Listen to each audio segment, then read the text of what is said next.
हमारे साथ शंकराचार्य स्वामी अभिमुक्तेश्वरानंद जी हैं।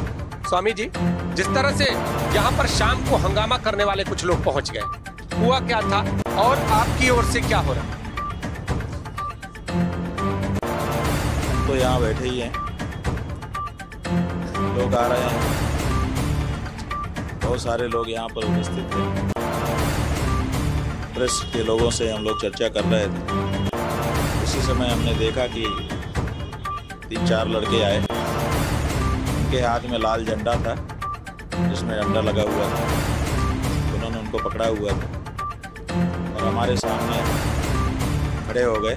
थोड़ी देर खड़े रहे और उसके बाद उन्होंने नारा लगाना शुरू कर दिया, आई लव बुलडोजर बाबा, और वो बार बार उसको दोहराते जा रहे थे। हमारे ख्याल से 25-30 बार उन्होंने दोहराया होगा। और फिर लोगों का ध्यान गया कि क्या मामला है।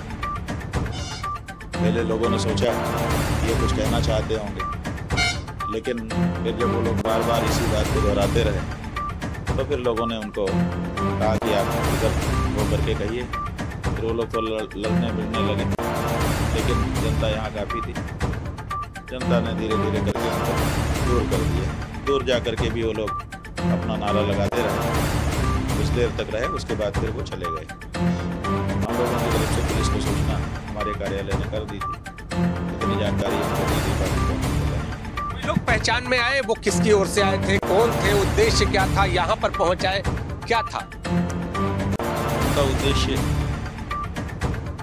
यही था कि वो यहाँ आएंगे, जब वो इस तरह का नारा लगाएंगे तो यहाँ के लोगों को आक्रोश उत्पन्न होगा, हाथापाई होगी और उसी का आधार मान करके पुलिस यहाँ से हमको उठाने के लिए कार्रवाई करेगी, लाठीचार्ज करेगी, आदि आदि जो कुछ करना है। उनको बहाना चाहिए कि यहाँ से कैसे हमको हटाएं। हम यहाँ जो बैठे हुए हैं उससे प्रशासन को समस्या है। बार बार प्रशासन के लोग पूछ रहे हैं कि कब जाएंगे, कब हटेंगे, क्या होगा। इसका मतलब है कि हमारे बैठे रहने से उनको समस्या है।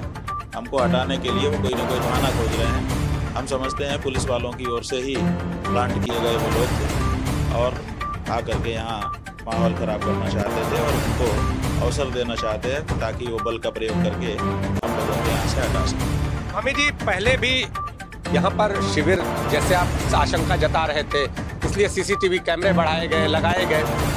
क्या आशंका थी क्या कि ऐसा कुछ हो सकता है? हाँ जी, पहले से ही इनपुट था। हम लोगों को सूचना मिल रही थी कि ऐसी बातें अधिकारियों के यहाँ चल रही हैं कि कुछ न कुछ ऐसा किया जाएगा। इसीलिए तो हमारे शिष्यों ने कल सीसीटीवी लगा दिया था और वो सीसीटीवी है जिसके कारण कल की घटना बच गई, क्योंकि उन लोगों ने देखा कि सीसीटीवी लग चुका है। इसलिए वो इतने तक ही रह गए, नहीं तो और भी कुछ कर सकते थे, क्योंकि उनके पास जैसा कि बताया धारदार हथियार भी थे और पिस्टल भी थे। एक और चीज जानना चाहेंगे, कल जब आपके जो शिष्य हैं उनसे हम बातचीत कर रहे थे तो वो आपकी जान को खतरा बता रहे थे। किससे खतरा है आपको? भाई, जब प्रशासन ही हमको अगवा करके एकांत में ले गया था मारने के लिए, अब इसमें क्या बताना है कि किससे खतरा है? ये तो स्पष्ट हो गया ना कि उत्तर प्रदेश की सरकार हमको मारना चाहती है। उसको गौ हत्या बंद नहीं करना है। गौ हत्या बंद करने की बात करने वाले का ही वध कर देना है, ताकि न रहे बांस न बजे बांसुरी, कोई हमको गौ हत्या से रोके ना। हम गौ हत्या बंद करने के लिए निरंतर आवाज़ उठा रहे हैं। इससे उनको असहज स्थिति उत्पन्न हो रही है। जनता उनसे पूछ रही है कि आपने गौ हत्या के लिए, हिंदी के लिए कहा था, हमने वोट दिया था, आपने अभी तक लंबे समय तक सत्ता में रह करके भी क्यों नहीं किया? तो अब उनको जवाब देना भारी पड़ रहा है, क्योंकि अब जनता मुकर होकर के ये बात पूछने लग गई है। तो अब वो चाहते हैं कि आवाज़ ही बंद कर दी जाए। ये सीधा सा गणित है, कोई इसमें ज़्यादा समझने की बात नहीं है। स्वामी जी, सुरक्षा को लेकर आप कुछ मांग करते हैं? अपने इस शिविर के बाहर सुरक्षा के कड़े इंतजाम हो, क्या मांग करते हैं? किससे मांग करें? जो हमको मारना चाहता है उसी से हम मांग करें कि तुम हमारी सुरक्षा करो। क्या सुरक्षा करेंगे हमारी? स्वामी जी, अभी आप किसी से फोन पर बात कर रहे थे और उधर से एक बात आई, एक छोटा सा अंश उस बात का मैं जिक्र करना चाहूँगा ना, जो राजा है उसको ऐसे लोगों का अनादर करना चाहिए जो धर्माधीश हो, और ना धर्माधीश को राजा का अनादर करना चाहिए। लेकिन यहाँ स्थिति थोड़ी अलग है। आखिर इस विवाद का अंत क्या और कैसे? ऐसा है कि राजा तभी तक राजा रहता है जब तक वो राजधर्म का पालन करता है। जब राजधर्म का पालन ही नहीं कर रहा है तब उसको उसकी निंदा क्यों ना करें। आचार्य भी जब तक आचार्य के रूप में रहता है तब तक उसका अनादर नहीं किया जा सकता, निंदा नहीं की जा सकती है। लेकिन अगर आचार्य पथभ्रष्ट हो जाए तब भी कोई ये कहे कि नहीं आचार्य हैं पथभ्रष्ट हो गए तब भी हम निंदा नहीं करेंगे, ये व्याख्या नहीं की जा सकती है। राजा को भी और आचार्य को भी अपनी अपनी मर्यादा में रहना चाहिए।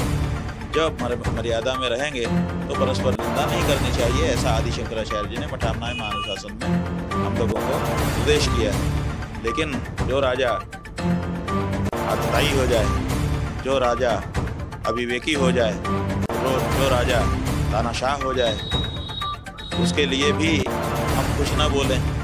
तो फिर ये बताइए कि जब राजा बेन अत्याचारी हो गया था तो ऋषि मुनियों ने जाकर के उसको हुंकार क्यों लगाई, क्यों उसका वध कर दिया? ये भी तो हमारे ही पुराण में लिखा है। इसका मतलब है कि जब तक राजा अपनी मर्यादा में है तब तक उसकी निंदा नहीं करनी चाहिए। जहाँ तक हो सके आचार्य राजा को समन्वय स्थापित रखना चाहिए। लेकिन जब वो अविवेकी हो जाएगा तो आचार्य का कर्तव्य है कि उसका निग्रह करे और उसकी जगह से अच्छा राजा ला करके दे ताकि जनता का कल्याण हो सके। शंकराचार्य के कैंप पर कुछ लोग आते हैं, यहाँ पर नारे लगाते हैं और नारे लगाने के बाद बड़े विवेक से जब यहाँ पे आश्रम के लोग उन्हें दूर करते हैं तो वो फिर चले जाते हैं। लेकिन इस वाक्य के बाद शंकराचार्य ने अपने ऊपर खतरे की आशंका जताई है। हालांकि उन्होंने सुरक्षा की कोई मांग नहीं की है। उनका साफ तौर पे ये कहना है कि हम सुरक्षा किससे मांगे जब सुरक्षा करने वाले ही हमारे कहीं ना कहीं जो हित है उसको नहीं ध्यान में रख रहे हैं। तो अब देखना ये होगा इस विवाद का अंत आगे क्या होगा।